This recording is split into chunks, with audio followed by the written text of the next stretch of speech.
Ağaçlar var. Gelin. Tamam. Hadi gel sana çarpma. Tamam.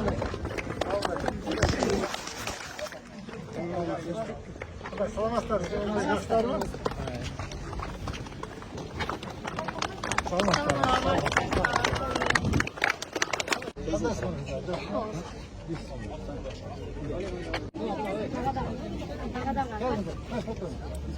Bir kaşın bölümde. Durum böyle.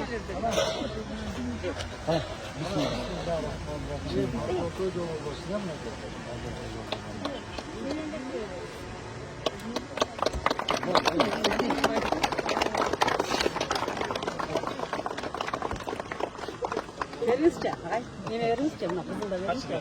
Bakma. Sizin kolunuzda da var. Ne var idi? Tevarik.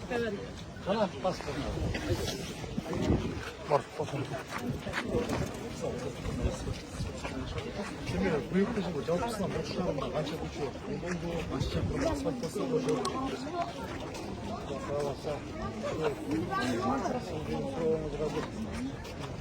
Hayatımızda 15 senedir takma olması değil. Azı getirdik 45 uçuyor. 100 kilometre geçerken asfalt. Çok yol geçiyor. Hazır o operayt yol geçiyoruz. Uzunluğu 800 metre. İki tarafında kağıt var mı? 2600 metre. Karıcı bularda bizim özümüzden cerinlikli gideceğiz. Getirdik 30 milyon TL bakacağız. Ne bunu kaçalım? Bana devam.